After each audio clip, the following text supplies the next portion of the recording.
Hello guys, എൻ്റെ പുതിയൊരു വീഡിയോയിലേക്ക് എല്ലാവർക്കും സ്വാഗതം. ഇന്ന് ഞാൻ വന്നിട്ടുള്ളത് ഒരു കപ്പ ഒലത്ത് തയ്യാറാക്കുന്നതിൻ്റെ റെസിപ്പി ആയിട്ടാണ് കേട്ടോ. എനിക്ക് ഭയങ്കരമായിട്ട് ഇഷ്ടപ്പെടുന്ന, ചായക്ക് കഴിക്കാൻ പറ്റുന്ന ഏറ്റവും ഇഷ്ടപ്പെട്ട ഒരു ഫുഡാണ് കേട്ടോ ഇത്. അതെങ്ങനെയാണ് തയ്യാറാക്കേണ്ടതെന്ന് നോക്കാം.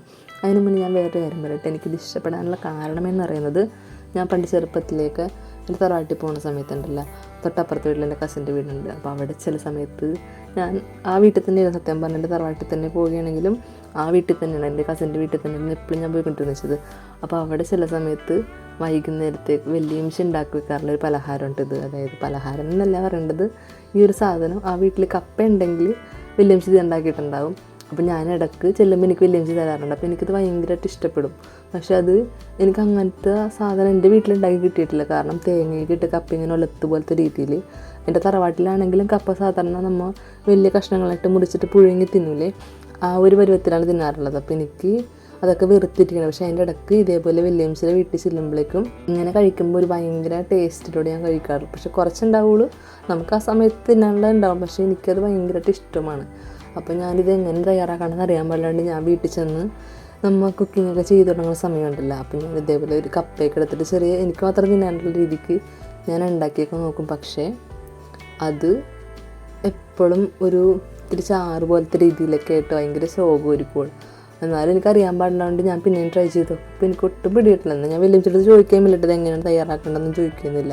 കല്യാണത്തിനൊക്കെ ശേഷം ഇവിടെ കപ്പയൊക്കെ മേടിക്കുമല്ലോ, അപ്പോൾ എപ്പോഴും ഇങ്ങനെ പുഴുങ്ങി തിന്നുന്ന ഒരു സ്റ്റൈല് മാറ്റി പിടിക്കാമെന്ന് പറഞ്ഞുകൊണ്ട് ഞാൻ പിന്നെ കലത്തിലൊക്കെയാണ് നമ്മൾ വേവിക്കാറുള്ളത്. അപ്പോൾ എനിക്കാണെങ്കിൽ ഇങ്ങനെ നോക്കി നിന്ന് സമയം പോകുന്നത് ഇഷ്ടമില്ല. അപ്പോൾ ഞാനെല്ലാം പെട്ടെന്ന് ചെയ്യാൻ വേണ്ടിയിട്ട് കുക്കറിലിട്ടാണ് ചെയ്യാറുള്ളത്. അങ്ങനെ ഇരിക്കുമ്പോൾ ഒരു സമയത്ത് മാത്രം ഞാൻ കുക്കറിൽ വെച്ച കപ്പ, അത് പെട്ടെന്ന് വേകുന്ന കപ്പയായിരുന്നു. അത് പെട്ടെന്ന് തന്നെ നമ്മൾ ഒരു 3 വിസിലൊക്കെ അടിച്ചപ്പോഴേക്കും നല്ലപോലെ വെന്ത് പോയി. അപ്പോൾ ഇതെന്ത് ചെയ്യണം, അങ്ങനെ നമുക്ക് തിന്നാൻ പറ്റില്ല എന്ന് ഓർത്തപ്പോൾ ഞാൻ ചുമ്മാ ഒരു ഒലത്ത് പോലെ എടുത്തു. അപ്പോൾ ഇതെല്ലാവർക്കും ഇഷ്ടപ്പെട്ടു, എനിക്ക് ഭയങ്കരമായിട്ട് ഇഷ്ടപ്പെട്ടു. അപ്പോൾ എനിക്ക് പണ്ടത്തെ ആ ഒരു ടേസ്റ്റ് കിട്ടി. അതായത് പണ്ട് വലിയമ്മച്ചി വീട്ടിൽ നിന്ന് കഴിച്ചിരുന്ന ആ ഒരു ടേസ്റ്റ് പോലെ എനിക്ക് കിട്ടി.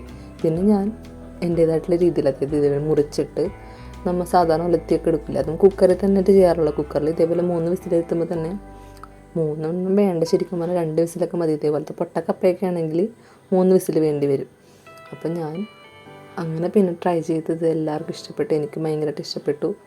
അപ്പോൾ അതാണ് എനിക്ക് പറയാനുള്ളത്, ഇതിൻ്റെ പിന്നിലുള്ള കഥ. അപ്പം ഈ റെസിപ്പിയുടെ കൂടുതൽ എക്സ്പ്ലനേഷൻ നിങ്ങൾക്ക് വേണമെന്ന് എനിക്ക് തോന്നുന്നില്ല, കാരണം ഇത് കണ്ടപ്പോൾ തന്നെ മനസ്സിലായിട്ടുണ്ടാകും. പിന്നെ ഞാൻ അതിൻ്റെ കൂടെ ഇതിന് പിന്നിലുള്ള കഥ ജസ്റ്റ് പറഞ്ഞതേ ഉള്ളൂ കേട്ടോ.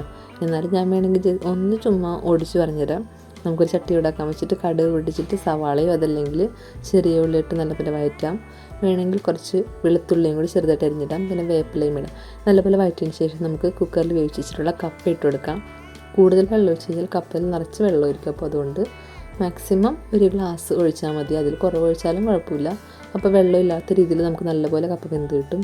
അപ്പോൾ അതും നല്ലപോലെ ഇളക്കിയതിന് ശേഷം നമുക്ക് ഒരു 1/4 കപ്പോളം തേങ്ങ ഇതിലേക്ക് ഇട്ട് കൊടുക്കാം. തേങ്ങ എന്തോരം ഇടുന്നതനുസരിച്ച് ഇതിൻ്റെ ടേസ്റ്റ് കൂടും. പിന്നെ ഇതിൽ മാക്സിമം ഉപ്പ് കുറക്കാൻ നോക്കുക. അതായത് നമ്മൾ സാധാരണ കറിക്കൊക്കെ ഇടുന്ന അത്രയും ഉപ്പ് ഇതിന് വേണ്ട, കുറച്ചൊരു ഉപ്പ് കുറച്ചെടുക്കുകയാണെങ്കിൽ നല്ല ടേസ്റ്റ് ആയിരിക്കും. ഒരു മധുരിപ്പൊക്കെ ഫീൽ ചെയ്യണമെങ്കിൽ നമുക്ക് ഇതേപോലെ വെറുതെ കോരിത്തിനാനൊക്കെ നല്ല രസമായിരിക്കും. അപ്പോൾ വേറെ അതല്ലെങ്കിൽ നമുക്കിനി വല്ല മീൻകറിയൊക്കെ അന്വേഷിച്ച് പോകേണ്ടി വരും. അതായത് മീൻകറി ചമ്മന്തിയൊക്കെ സാധാരണ കപ്പയുടെ കൂടെ തിന്നാറുണ്ട്. പക്ഷേ എനിക്കിതിനിപ്പോൾ ഒന്നും വേണ്ട. ഇവിടെ ആർക്കും പ്രത്യേകിച്ച് കറിയൊന്നും ഇല്ലെങ്കിൽ ഒരു കുഴപ്പമില്ല, ഇതേപോലെ വെറുതെ കോരി തിന്നാൽ മതി. ഒരു ഗ്ലാസ് കട്ടൻ ചായയും ഉണ്ടെങ്കിൽ ഞങ്ങൾ ഹാപ്പിയാണ്. അപ്പോൾ നമ്മുടെ ഇന്നത്തെ ചായയുടെ പലഹാരം ഇവിടെ റെഡി ആയിട്ടുണ്ട്. ഇനി നമുക്കിത് ചൂടോടുകൂടി സെർവ് ചെയ്യാം. ഇന്ന് കുറച്ച് വെറൈറ്റി ആയിക്കോട്ടെ എന്ന് ഓർത്തിട്ടാണ് ഞാൻ വാഴയിലൊക്കെ സെർവ് ചെയ്യണത് കാണിക്കുന്നത് കേട്ടോ. സാധാരണ ഞാൻ വാഴയിലയിൽ കാണിക്കാറില്ല. അതിന് കാരണം വേറെ ഒന്നുമില്ല, ഞങ്ങളുടെ ഇവിടുത്തെ വാഴയില നിറച്ച് പുഴുവാണ്.